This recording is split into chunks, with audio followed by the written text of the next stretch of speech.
구독자 여러분, 뉴스데일리 베스트 시작합니다. 최근 KBS의 태양광 보도와 관련해 재방송 불방에 압력을 행사한 혐의로 윤두환 청와대 국민소통수석이 KBS 노동조합으로부터 고발당하는 일이 발생했었습니다. KBS의 해당 방송은 문재인 정부가 핵심 사업으로 추진하고 있는 태양광 사업의 난맥상을 고발하는 내용이었는데요. 여기에 자유한국당도 가세하면서 방송에 대한 청와대의 외압이라고 규정하며 청와대 윤두환 수석을 직권남용 권리행사 방해, 업무방해, 방송법 위반 등 혐의로 검찰에 고발했습니다. 그런데 이러한 논란이 채 가시지도 않은 채 또다시 KBS와 관련된 청와대 개입설이 또 터졌습니다. 이번엔 인사와 관련된 의혹인데요. KBS 청주방송 총국장 인사에 청와대 고위 인사 A씨가 개입했다는 의혹이 KBS 내부에서 제기된 것입니다. 지난 4월 말 KBS 청주방송 총국장에 임명된 유용씨는 임명 직후부터 화제가 됐다고 합니다. 지역 언론에 의하면 유 총국장은 충북 출신이고 지역 기자 출신이 총국장에 임명된 사례는 처음이라 임명 소식이 알려지면서부터 언론계에서도 화제가 되었다고 하는데요. 때문에 KBS 사내에서는 유용 총국장 임명에 반발하는 목소리가 나왔습니다. 지난 7월 23일 KBS 사내 게시판에는 노조가 작성한 청주 총국장 인사 문제, 뭉개고 넘어갈 수 없다라는 제하의 성명이 올라왔습니다. 노조는 성명을 통해 유 총국장의 전임자인 이강현 총국장이 임명된 지 4개월 만에 좌천된 사실을 지적하면서 유 총국장 임명에 여권 핵심 실세가 개입했다고 주장했습니다. 성명서 일부를 발췌해 그대로 전해드리면 다음과 같습니다. 이 납득할 수 없는 인사의 배경에 청주 출신 여권 핵심 실세 정치권 인사의 청탁이 작용했다는 소문이 파다한 가운데 이런 변칙적 행태는 그 심각성으로 인해 과거 10년간 보수 정권에서 뿐만 아니라 군사 정권에서도 강행하지 못했던 후한무치한 짓으로 공사의 인사 원칙과 규정을 위반한 것으로밖에 볼 수 없으며 그 부도덕한 행태는 위법, 나아가 범죄적 혐의 업무방해까지 짙다고 말할 수 있다. 분명 KBS 노조는 강한 어조로 과거 10년간 보수 정권에서 뿐만 아니라 군사 정권에서도 감행하지 못했던 후한무치한 짓이라고 말했습니다. 그렇다면 KBS 청주 방송총국장 인사와 관련해 누가 관련돼 있고 무슨 일이 있었던 것일까요? 이런 KBS 노조의 성명서를 토대로 월간조선이 해당 사건에 대한 대대적인 취재에 나섰습니다. 이를 단독 보도한 월간조선에 따르면 유용 총국장 임명에 입김을 불어넣은 사람으로 지목된 인사는 청와대 고위직을 맡고 있는 A씨란 사실을 확인했습니다. KBS의 한 관계자는 유용 총국장과 A씨는 청주고 선후배 사이라고 말하면서 유용 총국장은 평기자 시절 청주 지역 국회의원이었던 A씨를 취재원 삼아 기자 생활을 해온 인연이 있다고 밝혔습니다. 이어 이 관계자는 유 총국장은 기자 생활을 거의 다 청주를 기반으로 했기 때문에 이 지역의 토박이라고 할 수 있다라면서 고등학교와 대학교도 모두 청주에서 나왔다. 따라서 지역사회 유력 인사들과 두터운 친분을 맺고 있다는 사실을 알렸습니다. 또한 이 관계자는 청주방송 총국 보도국장으로 있던 유용 씨가 총국장으로 발탁된 건 특이한 케이스라고 주장했는데요. 보통 지방 총국장직은 서울 본사에 근무했던 사람이 발령받는 게 KBS 내부의 통상적인 관례라고 합니다. 유 총국장처럼 지방 총국 보도국장을 했으면 서울 본사에서 근무했다가 지방 총국장으로 발령받는다는 것이 상례라는 것입니다. 그런데 유 총국장은 지방 총국 보도국장에서 곧바로 해당 지역 총국장으로 승진한 이례적인 케이스라는 게 이 관계자의 설명이었습니다. 그리고 이런 부류의 사건에서 항상 단골 메뉴처럼 등장하는 게 국회의원의 보좌관이죠. 이 사건도 역시 국회의원 보좌관이 연루된 정황이 드러났는데 이 관계자는 유용 총국장이 임명된 배경에 A씨가 국회의원 시절 보좌관이었던 L씨가 있다고 말하기도 했습니다. 유용 총국장과 L씨가 친분이 두텁다는 건 청주 지역 사회는 물론 해당 지역 기자들 사이에서도 모르는 이가 없을 정도라고 하는데 L씨는 문재인 정부 출범 후 청와대 경제수석실 산하 산임 행장관을 역임하고 현재 모 광역자치단체 고위공직을 맡고 있는 것으로 알려졌습니다.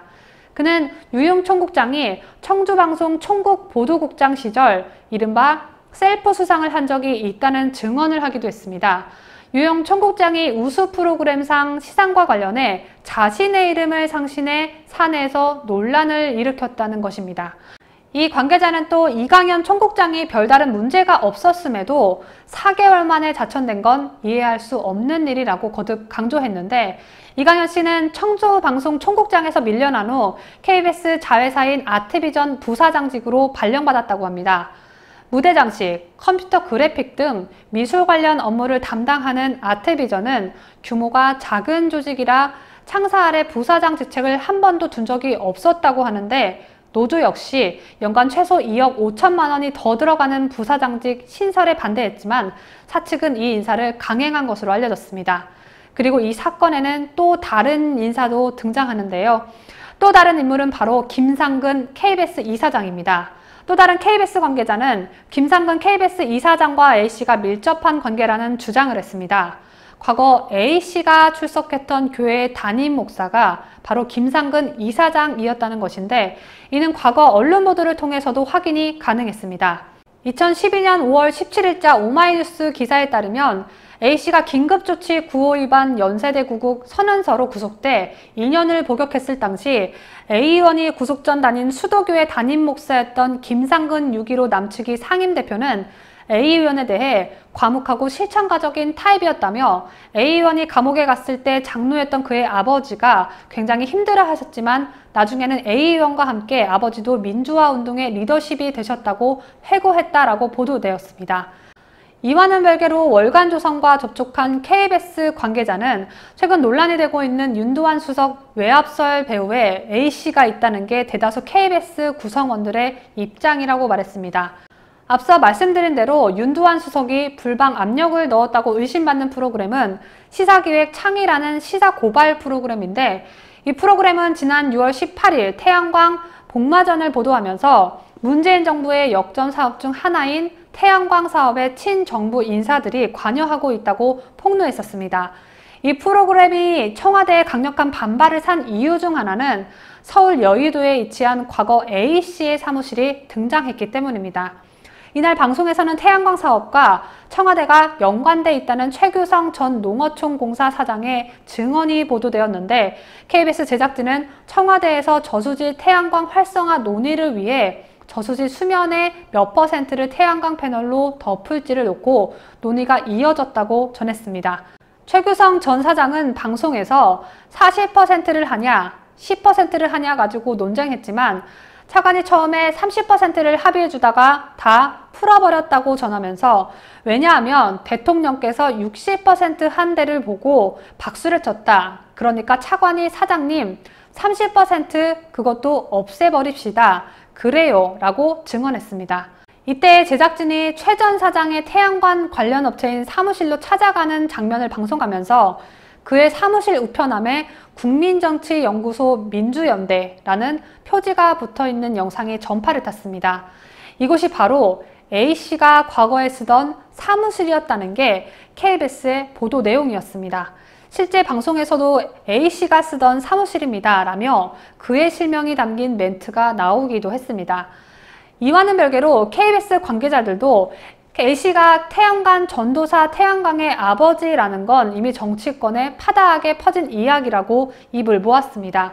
실제로 한 언론이 보도한 바에 따르면 A씨는 전기 기능기사, 위험을 취급 기능사 자격증을 취득한 전기 기술자 출신인데 1984년 청주로 내려온 그는 전기 기술자 노조를 만든 데 이어 1986년 그동안 익힌 전기 기술을 바탕으로 전기회사를 창업하기도 했습니다.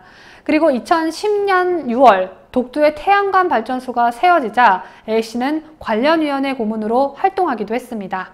2011년 4월 충북 7개 시군이 태양광 산업 특구로 지정됐을 때에도 A씨의 공이 컸다는 얘기가 나왔는데요. 당시 그는 보도자료를 통해 국토해양부 중앙도시계획위원회와 지식경제부 특구위원회가 충북도가 신청한 태양광 산업특구를 심의 의결했다면서 이 특구는 시군 단위로 지정된 종전 143개의 특구와 달리 7개 시군을 한데 묶은 최초의 광역특구가 될 것이라는 포부를 밝히기도 했습니다. 이 같은 사실을 최초 보도한 월간조선은 현재 청와대로 이메일을 발송해 A씨 관련 여부를 질의한 상태이고 청와대에서 답변이 오는 대로 A씨의 입장을 담아 후속 기사를 내보낼 방침으로 알려졌습니다. 후속 보도가 이미 예정된 것으로 보아 월간조선이 뭔가 자사의 단독 보도를 입증할 만한 단서를 포착한 게 아닌가라는 예측을 조심스럽게 해봅니다. 왜냐하면 기사에서 언급된 A씨는 청와대 2인자이기 때문인데 청와대 2인자의 비리를 캐내려면 관련자들의 증언만 가지고는 되지 않기 때문입니다. 이미 뉴스를 보시면서 누구인지 감이 오신 분들이 계실 텐데요. 아직도 감이 오지 않은 분들을 위해 힌트를 드리자면 국회의원실에 카드 단말기를 두고 자신의 책을 판매했던 사람입니다.